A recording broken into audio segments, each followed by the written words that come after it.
Essa é a água que o nosso corpo precisa.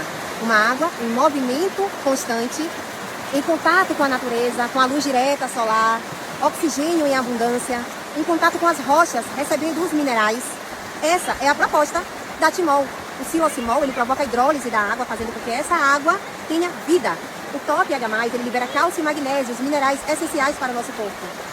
A água, quando é extraída da natureza, ela perde essa essência, ela perde a vitalidade, a energia telúrica da terra, ela se torna uma água morta, porque ela perde todo esse contato natural. E aí ela fica parada, ela aglomera, ela fica densa, e aí quando recebemos essa água, o nosso corpo não consegue absorver como deveria. Então, a proposta da Timol é fazer com que o seu corpo tenha acesso à água viva, uma água com vitalidade, para que o nosso corpo tenha a capacidade de absorver de forma efetiva, fazer a limpeza e nos trazer a absorção de nutrientes e minerais que o nosso corpo precisa.